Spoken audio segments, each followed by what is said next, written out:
On the other matter, look, we have made clear that the president is frustrated with the obstructionism that we've seen from Republicans when it comes to the confirmation process. He not only has he made it clear, he included that sections about it in 2 State of the Union addresses, including in 2012. So, and so we share the frustration that Senator Reid has talked about, and we have highly qualified executive branch nominees up on the Hill, of their nominations up on the Hill today, who continue to be obstructed, who have been held up for over 100 days. And that's not how the system should work. So when it comes to next steps, we defer to Senator Reid. We are very appreciative for all he has done, all he is doing and will do to ensure that the president's qualified nominees are confirmed. Does the president believe that the majority leader should go through with the nuclear option? Because when Senator Obama was over there in the Senate, he once said when roles were reversed and the majority was threatening to use that option at one time, he said, "I fear that the partisan atmosphere in Washington will be poisoned to the point where no one will be able to agree on anything, and that is not what the founding fathers had in mind." So given his previous statement on this, he would agree with Senator McConnell on this, right? I think he would agree with this statement from Senator McConnell. Quote, "I think the president is entitled to an up or down, that is, simple majority vote on nominations, both to his cabinet and to the executive branch, and also to the judiciary." That's Senator McConnell in the spring of 2005. The fact is, citing then Senator Obama's comments, is that the situation has gotten exponentially worse since Republicans gained, since in the last several years under Senator McConnell's leadership of the Republican minority, the obstructionism has doubled. The number of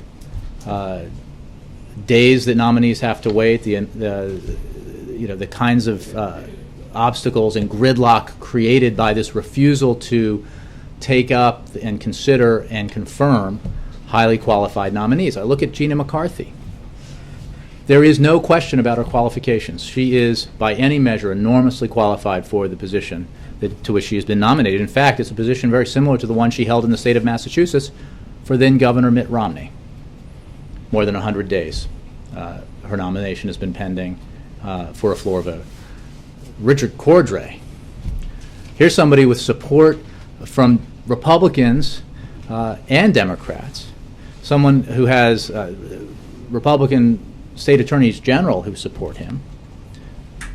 Someone who, about whom not a single Republican senator has had a bad thing to say when it comes to his qualifications for the job to run this very important agency, the Consumer Financial Protection Bureau.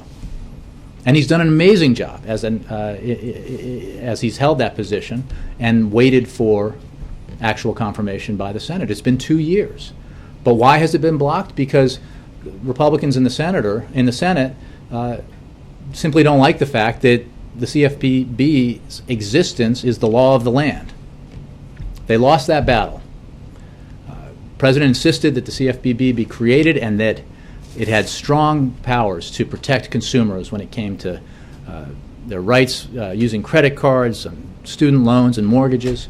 And there are just there's an enormous number of examples that demonstrate how effective already that bureau has been in protecting consumer rights. But Republicans don't like that. Senator Reid to be cautious here because exercising that option would potentially fundamentally change the nature of the Senate. People say it would become essentially like the House.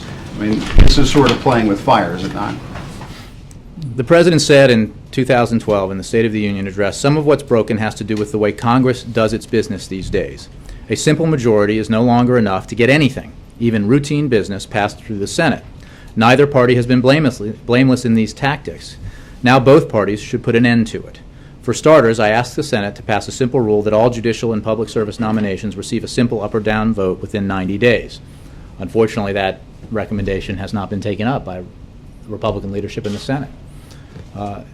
And contained within that, those remarks that the President made in the well of the House at a State of the Union address was an acknowledgement that this is a problem that has existed when and has been exacerbated in some ways by both parties, but there is no question that it has gotten, the world today is quite different than it was in 2005 when it comes to this issue in the Senate and the way that it's been run and the obstructionism that we've seen from Republican leaders in the Senate and Republican members in the Senate. It is not the same, and it is a real problem. When it comes to Senator Reid, we defer to him on Senate procedure, but we appreciate the support he's given and will give to the confirmation of the President's qualified nominees.